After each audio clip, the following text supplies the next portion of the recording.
ভালোকে ভালো বলতে হবে, মন্দকে পরিহার করতে হবে, এই পক্ষে আমি। যেহেতু তারা শিল্পীদের জন্য এটা করেছে এবং তারা আমাকে যুক্তি দিয়েছিল যে কিছু করতে হলে তো একটু সময় দিতে হবে, 2 বছর হুট করে চলে যায়, এই জন্য আমরা 3 বছর করেছি। আমি এইটা আর প্রতিবাদ করিনি, যেহেতু তারা পজিটিভলি দেখিয়েছে যে শিল্পীদের ওরা ভালো একটা পিকনিক করেছে। সংগঠনের স্বার্থে যে কোনো মিটিংয়ে পাওয়া গেছে যারা এই কমিটিতে ছিল। পাশাপাশি বনশ্রীতে যে আফতাবনগরে তারা যে প্লটটা নিয়েছে সেটারও কার্যক্রম শুরু হয়েছে। এই দিকগুলো ভালো ছিল। আমি প্রথমেই বললাম ভালোকে ভালো বলতেই হবে, সে যে দলেরই হোক, যে রকম পার্সনই হোক। আলো আসবে একটা গ্রুপ, এটার মধ্যে বাংলাদেশের লিজেন্ড শিল্পীরা আছে এবং তারা হোয়াটসঅ্যাপে বিভিন্নভাবে বিভিন্ন কথা লিখেছে, কিছু উস্কানিমূলক কথা পাওয়া গেছে। সেই জন্য তাদের টার্গেট করা হচ্ছে যে তারা কেন্দ্রীয় পর্যায়ের পজিশনে থেকে ওরা লিড দিয়েছে সমস্ত শিল্পীদের। যারা সাধারণ সভা করেছে, সাধারণ সভা মানে যারা যে শিল্পী নয় আমরা, তাদের যে প্রতিবাদমূলক যে একটা সভা হয়েছে ধানমন্ডিতে, তাদের ভাষ্য অনুযায়ী আমি যাদের মুখ থেকে শুনলাম যে ওরা পার্টি করে বিদায়ী যেভাবে হোক তারা এতদিন টিকে আছে এবং তারা অরাজকতা করছে, এটা করতে দেওয়া যাবে না। ওদের ভাষ্য মতোই, ওদের কথা থেকে আমি সেই রেস ধরে আপনাদের বলছি। একটা জিনিস সেটা হচ্ছে আমরা হচ্ছে আরেকটা বিষয় হচ্ছে একটা হচ্ছে ধোঁয়াশা আছে যে অভিনয় শিল্পীর সঙ্গে এই কমিটি অনেকে বলছে 2 বছরের, ওনারা বলছে 3 বছরের। আসলে আপনি এই সদস্যদের বা এই কমিটির বিষয়ে আসলে কি জানেন, 2 বছরের নাকি 3 বছরের?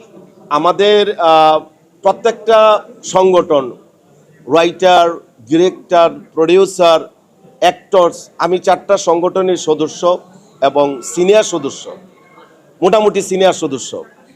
তো প্রত্যেকটা সংগঠনের 2 বছর করে মেয়াদ। শুধু এবারই আমি শুনলাম যে তারা এটাকে 3 বছর করেছে।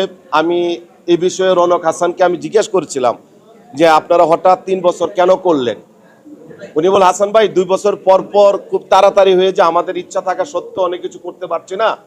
যেমন আমরা শিল্পীদের জন্য বনশ্রীতে আমরা আফতাবনগরে আমরা একটা প্লট নিয়েছি, এটা নিতে আমাদের সময় লেগেছে। আমি এটা সাধুবাদ জানাই।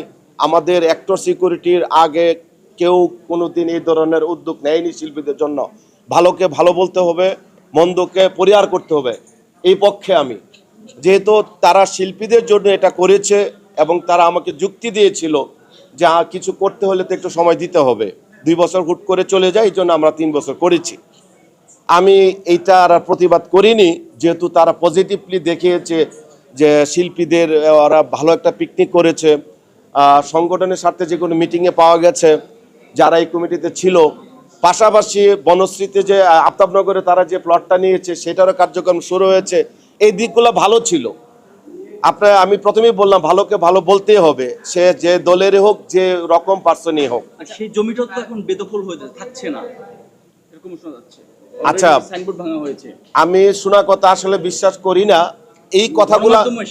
হ্যাঁ, আমি এই কথাগুলো আমাদের এখনো তো ওরা পদত্যাগ করে নাই।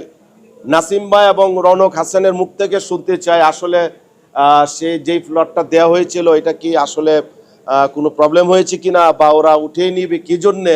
শিল্পীদের নামে একটা প্লট বরাদ্দ হলে এত বড় সাহস কার যে শিল্পীদের খাবার তারা ছিনিয়ে নিবে? তাহলে কিভাবে ওরা এই প্লটটা আনলো? এটা কি আইওয়াস ছিল নাকি রিয়েল ছিল, এটা আমার জানতে হবে। তো